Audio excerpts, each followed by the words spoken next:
before it gets dark out here in the sticks in rural Virginia. The subject of today is the video that was put out by several Democrats in Congress, all of them with some kind of connection to either the military or the intelligence community. Obviously, their main target is the orange man himself, Donald J. Trump. All right, fine. They don't like Trump, but what they did, it was made in the form of a commercial. I think it might take 30 seconds. You can find it on YouTube if you want, but the gist of it is that they're telling military officers, well, it's aimed towards people in the military, but it's probably aimed at junior officers. They're telling them that they don't have to that they shouldn't violate what they call an illegal order. And they're encouraging people not to do that. Well, at first glance, this sounds great, but they're not describing any orders that President Trump gave that are illegal. Now, you might say, well, you know, he's dropping ordnance on ships in international water. Okay, yeah, that's troubling. Sending the National Guard into cities, well, if it's Washington, D.C., that's fine, because that's that's federal territory. It's under federal hegemony. So I guess that's permissible.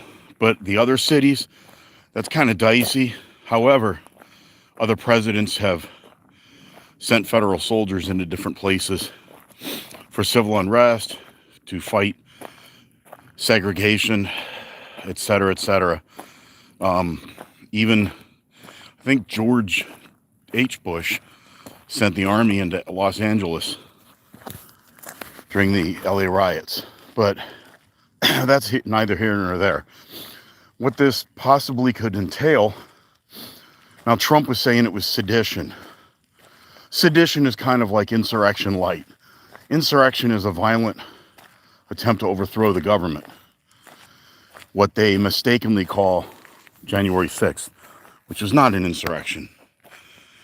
It may have appeared to be one, but you don't really have an insurrection without weapons or an actual attempt to overthrow the government itself. That was a cluster foxtrot, but was not an insurrection, especially since the only person who died was somebody who was supposedly in on it, an unarmed woman shot by the police. But that's not the purpose of my video. If you have these military people who are going to be influenced by what these Democrats are saying, it's going to put them on the fast lane to a stay in the brig or in the stockade. They use the word illegal order, but when you take your oath of office in the military, they mention unlawful orders. Like, if it doesn't make an order illegal because you don't like the commander-in-chief or you disagree with his policy, that does not make an order illegal. Now, if you had a higher ranking officer tell you, yeah, go assassinate those prisoners right there when they're unarmed and not a threat to you, that could be an illegal order. Go set off a bomb in that school over there because those are children of your enemy. Okay, that could be viewed as an unlawful order. But just because you don't like the commander-in-chief or you disagree with his policy, it does not make the order unlawful. The Uniform Code of Military Justice is a little more strict, a little more brutal than the civilian justice system.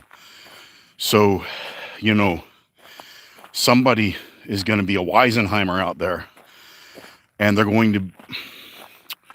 basically going to disobey orders that come from their chain of command, and they stand a chance at getting what we call it in the Army a big chicken dinner, a bad conduct discharge. Other people could possibly end up in Leavenworth which is a military prison. It's not a nice place. The military doesn't take insubordination lightly. It's something that's pretty serious. You can't say that you disagree with a policy and that makes it an unlawful order. It doesn't work that way. So if anybody watching this is involved in the military, or I don't know, even as a civilian contractor or anything like that, I would seriously consult with a JAG, which is a Judge Advocate General. That's the military lawyer. Or consult with somebody in your chain of command. Don't make a fool out of yourself and just come out and say, well, I don't like the orange man. He's giving me an illegal order. Because you're probably going to lose on that end of the deal. The military, and I say this as somebody who served almost 4 decades ago, the military it functions on discipline, a chain of command, rules of engagement, and discipline. That's all part of the structure. Because otherwise, every time we went into combat or conducted an operation, there'd be people who say, well, that's illegal for me to do that. Well, not really. Take my advice, consult with a JAG, consult with your chain of command. Don't put your head out there on the chopping block because a hatchet is going to get you. We need to tread lightly with this type of thing. I think sedition might be a little bit of a strong charge, but it's irresponsible for those Democrats to come out there saying that, especially when so few of them really believe in the Constitution themselves. Most of them despise the First Amendment. They don't think very much of the Second Amendment. They certainly are not all that keen on the Fourth Amendment or the Fifth Amendment. And they probably don't have a lot of reverence for the Ninth or 10th Amendments, especially the 10th Amendment. So I think, it's one of those things where they need to just be very careful about what they say. I mean, nothing will happen to them. If somebody does end up going in front of a court, somebody has a court-martial where that's basically a military trial for a serious offense, not like an Article 15, which is non-judicial punishment. That's where you could lose a stripe of rank. You could do, a couple days in the stockade or the brig, maybe have some money taken out of your paycheck for 2 pay periods or something like that. NJP, non-judicial punishment.